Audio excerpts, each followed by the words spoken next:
Pahlavi texts translated by E.W. West, Part 5, Marvels of Zoroastrianism, Sacred Books of the East, Volume 47, Oxford, The Clarendon Press, 1897. Introduction, Part 64, regarding the priesthood and religious history of the reign. We have only the traditions handed down in Pahlavi texts to guide us.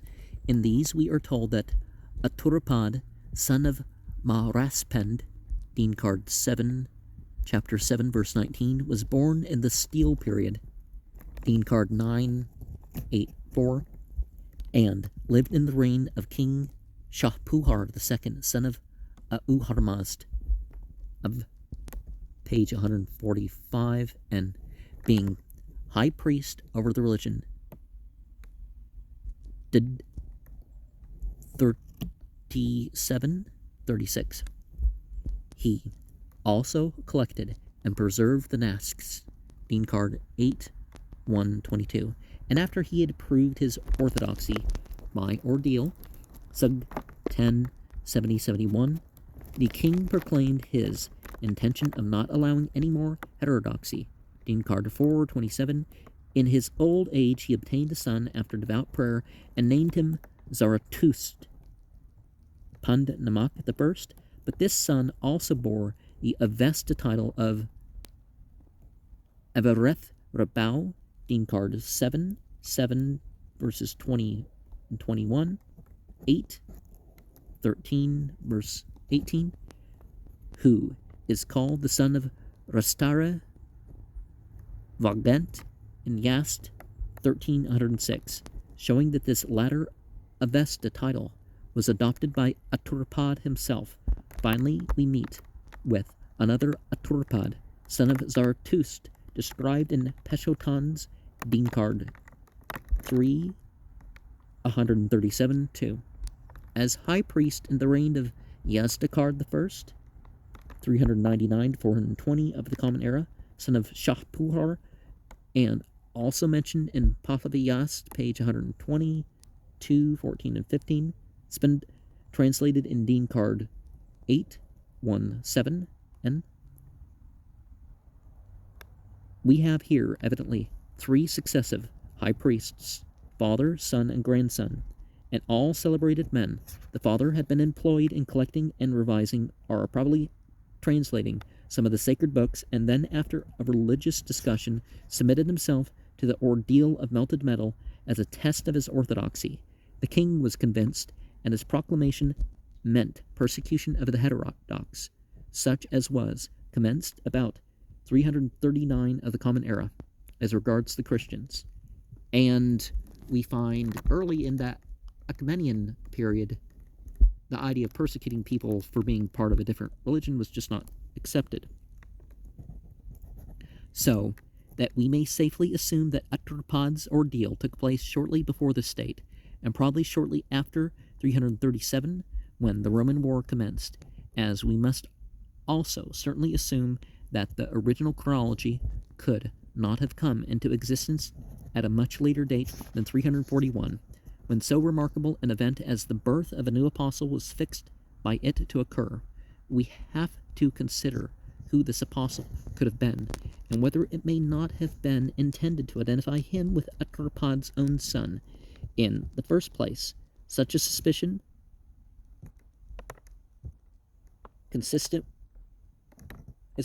with known dates to represent Aushadar?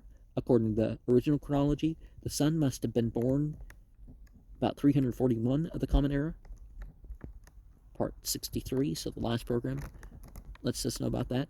And we may suppose that the time of Aushadar's conference, 371, would represent the time of Aturapad's death, when his son succeeded him in the high priesthood. If Aturpad were aged 81 at his death, he would have been 51 at the birth of his son, or approaching old age, and he would have been born in 290, or 19 years before the king. His grandson may have been born in 365, when his father Zarathustra was 24, and may have succeeded that father in the high priesthood about 400, the second year of King Yazdakard I. As all these dates are reasonably consistent with the few facts that are known, there seems to be no impossibility in the hypothesis that the original chronology of Ushadar's birth may have had some connection with the date of the birth of Utrapad's son. The dates assumed with regards to these three high priests, which may be slightly varied, are as follows. Utrapad, born 290, high priest 320, died 371 of the Common Era. Zarathustra, 341, 371, 400. Utrapad, 395, 400, 420, or later. And Sacred Books of the East, volume 38, page 415, is that reference to not allowing any more heterodoxy, Dean card 427. On the other hand, we must recollect that the time of the birth of Ushadar was not an isolated date, which could be varied at pleasure to suit any circumstances that may arise, but it was intimately connected with the dates of birth of three other apostles, which were each placed at the same distance from the ends of three other millenniums. It would perhaps be more difficult to suit a new millennial system of chronology to the accidental year of a particular child's birth than to have the child born in a particular year of an old system already existing. And if so, it may be safer to assume that Aturapad, knowing the year of the expected birth, took measures to secure the fulfillment of the prophecy so far as the birth was concerned. If the child did not turn out so capable of regenerating the world as had been expected, that was a matter for posterity to explain. Under such circumstances of merely seeming fulfillment of a single particular fraudulently obtained, the original prediction might be of any age. It does not appear that the priestly councillors assembled by Khusro I, Git 1.7, made any alteration of the original chronology, although they slightly revised the Pahlavi Vendidad. In fact, the priests, who must have been long expecting the end of Zarathustra's millennium, were probably looking forward for the approaching downfall of the Sasanian monarchy, which might readily be understood as the surest sign of the termination of this period. From such statements as those in Dean card 7, 8, 1, and 2, at any rate, the alterations in the chronology for the purpose of postponing the end of the 10th millennium till 635 would not have been made till some time after the termination of the monarchy in 651, but probably long before the compilation of the Bundahis, about 900 of the Common Era. The effects of these alterations upon the dates of the evil 9th and 10th centuries and upon those of the birth, conference, and preaching of Ushadar have been already stated in part 61, so the previous program, and their object has evidently been to adapt the old predictions as much as possible to real events, for which purpose also the predictions themselves have probably been often made more definite than they were originally. It follows from the foregoing investigation that the original chronology must have existed 341, and in fact we have found no sufficient reason for supposing that it was compiled as late as Sasanian times, when the alterations we find in the Bundahist could have hardly been made till after 651. Regarding the age in which Zarathustra lived, the dates stated in the synopsis of traditional chronology, part 55, are BCE 660 to 583, while the reign of Vistasp, which extends to the fabulous length of 120 years, are 660 to 640, evidently represents a short dynasty, including Staspes and his next four forefathers.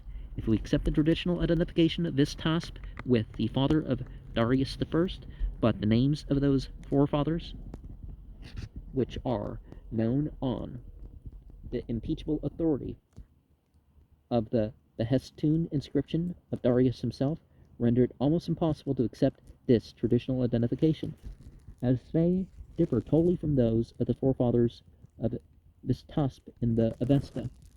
The two dynasties are as follows: the Behistun, Ecamenus, Caespis, Ramna, Arshama, Vistaspa, Avesta, Kaba, Kvata, Kaba, Usa, Kaba, Husrava, Ur, Vidaspa, Kaba, Vistaspa.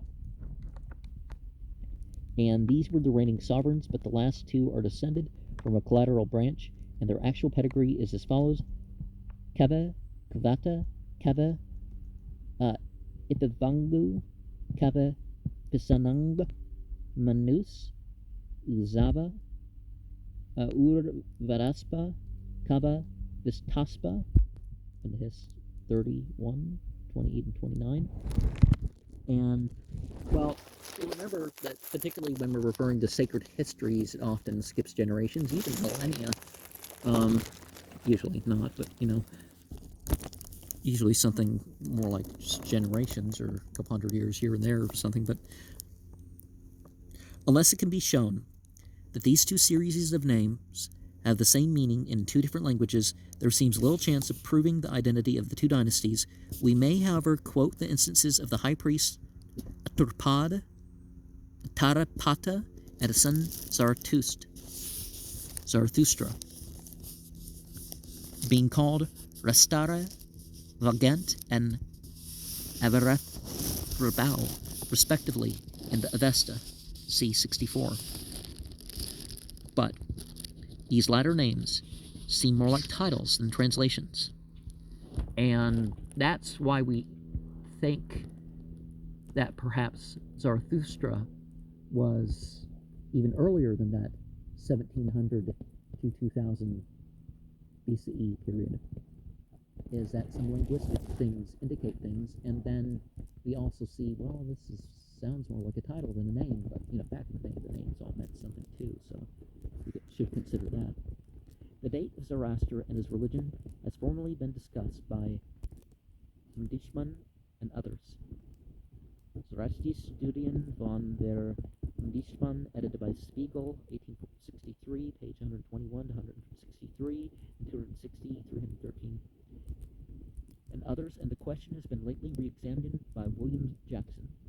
On the date of Zoroaster by A.V. Williams Jackson, Journal of the American Oriental Society, volume 17, page 1 to 21.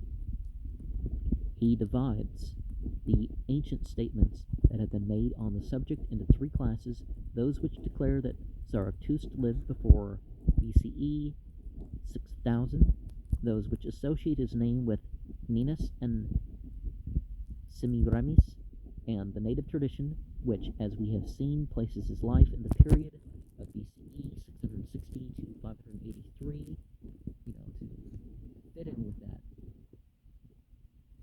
dynasty, though. Singularly enough, the oldest writers, those who lived only 2 to 4 centuries after the traditional period of the lifetime of Zarathustra, are those who report that he lived some 6,000 years before that period.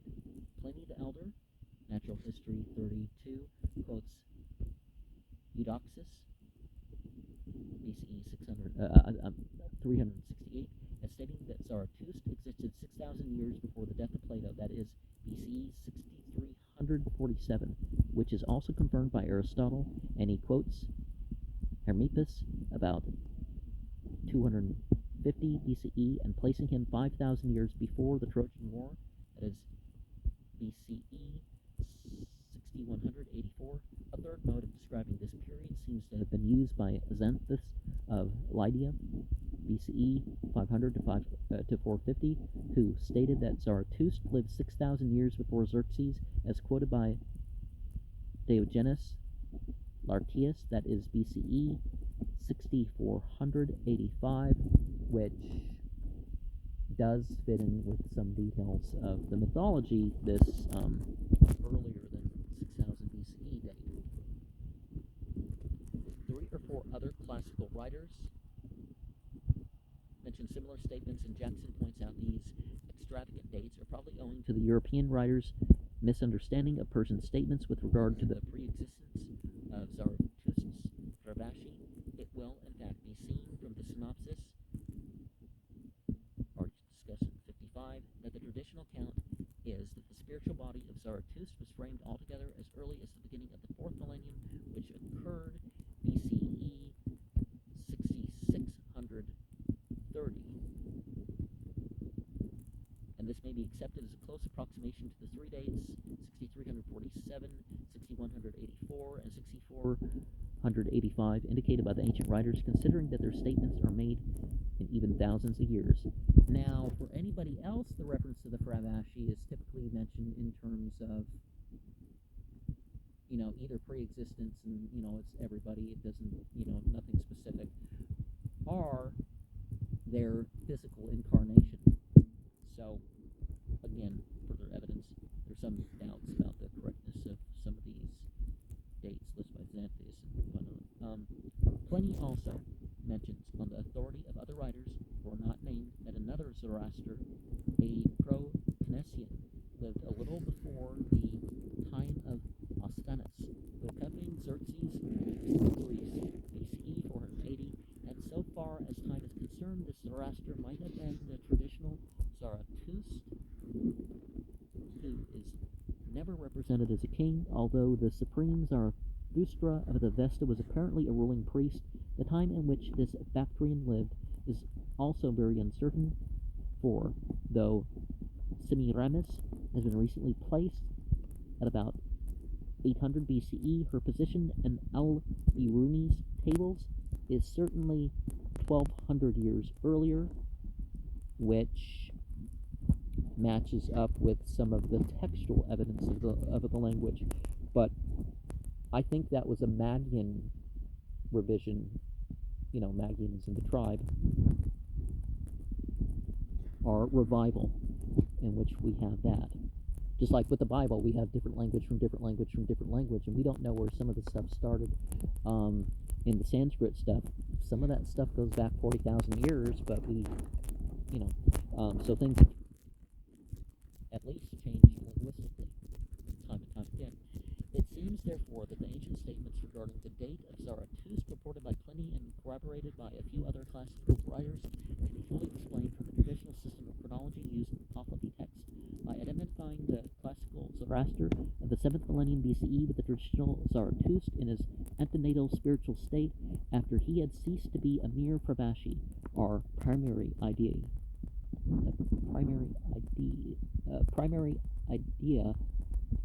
Could that be where some of the, what's the Aristotelian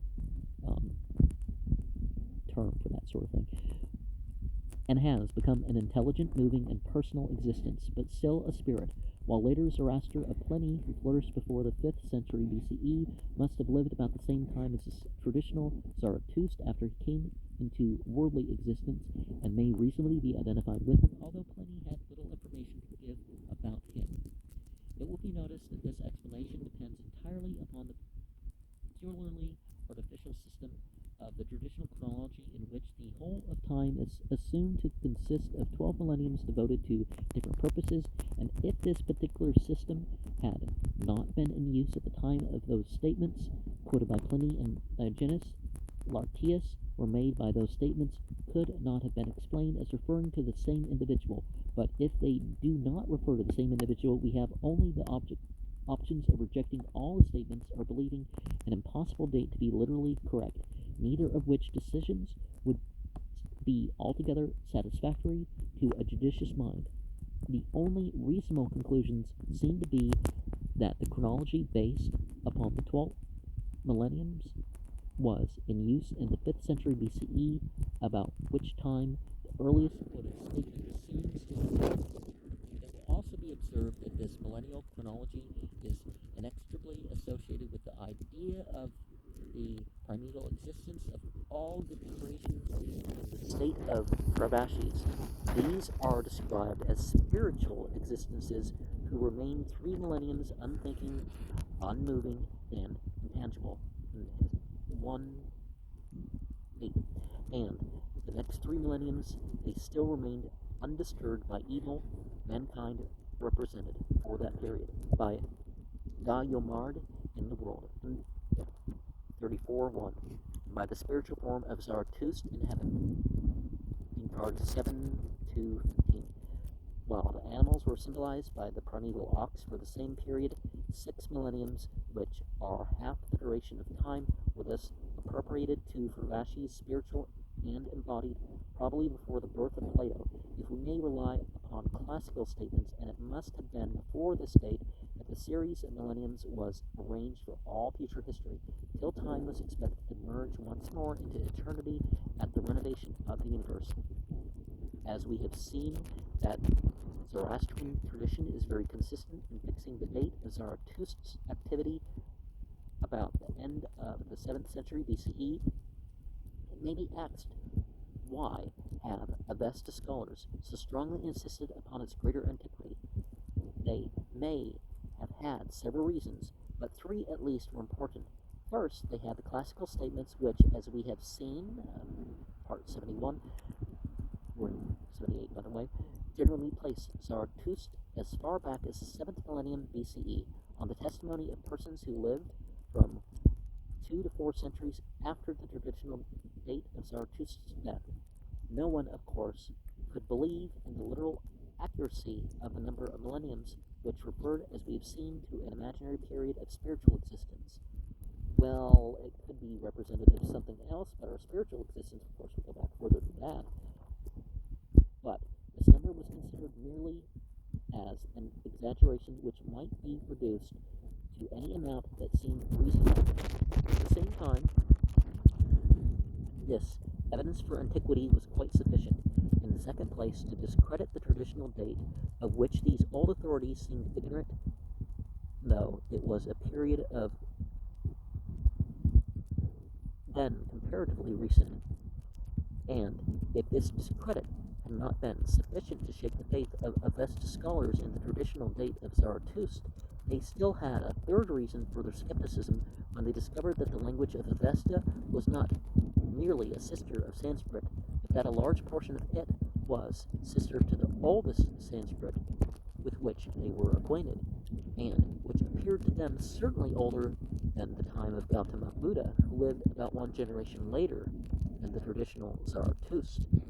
How far Avesta scholars were justified in their conclusions must be left for future ages to determine. At present, we have no really historical information about the origin of Zoroastrianism, and must still consider it as decidedly prehistoric, though it may be admitted that the Parsi calendar, as used in Persia, so far agrees with tradition, that it still bears witness to its own original institution in the reign of Darius Tespes, as will be seen from the following details.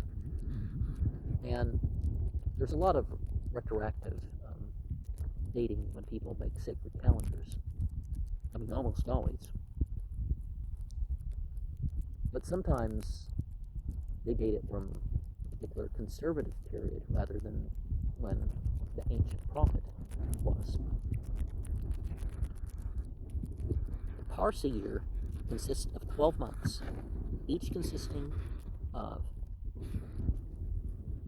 30 days, with 5 additional days added at the end of the year, and the total number of 365 days never varies, so that whenever a leap year occurs in our calendar, the beginning of the Parsi year retreats 1 day in the Christian calendar. In this manner, the total number of days which the beginning of the Parsi year has retreated since the institution of their calendar records the number of leap years which would have occurred in the same period of Christian years. If the regular leap years had existed in the whole time, and 4 times the number of leap years would be the total number of years, but as leap years have not been used the whole time, you have to calculate from astronomical data. And we definitely see how the seasonals in that community has been off with what's said about them, right? In modern times, they've kind of kept to it. In Persia, I think they keep Nowruz at the same time every year and that sort of stuff. In the first place, we want to know at what season the Parsi year originally began, and we learned this from Bundahist, BD, I think that's Bundahist, right? 25, 7, and 20, where we are told that the winter of the rectified year ends with the 5 extra days, and that the spring begins with the first month, which means that the rectified year begins with the vernal equinox, the 20th or 21st of March. We also have to observe that retreating at the rate of 1 day every 4 years, the beginning of the year retreats all around the year in 1460 years, and we know from general history that the period with which we have to deal is much more than 1460 years and less than 2920. Then we have to ascertain the exact length of the tropical year, which astronomers say is 365 days,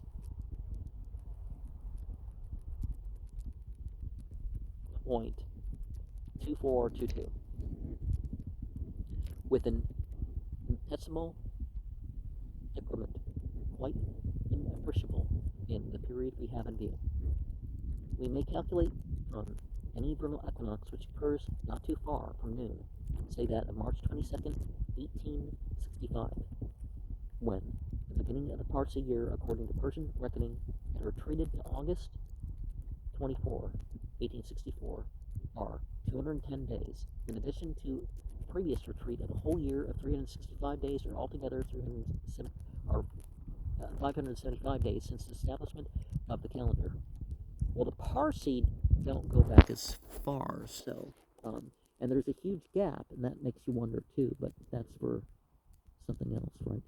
So, that the difference between the Parsi year of 365 days and the correct tropical year of 365.2422 days had then accumulated to a total of 575 days. Dividing the accumulated error of 575 days by annual increment of 0.2422 of a day, we obtain a quotient of 2,374 years, including 1865 of the Common Era as the time in which the error had accumulated, and this carries us back to 510 as an approximate date of the establishment of the Parsi calendar, with the first day of the year coinciding with the vernal equinox. And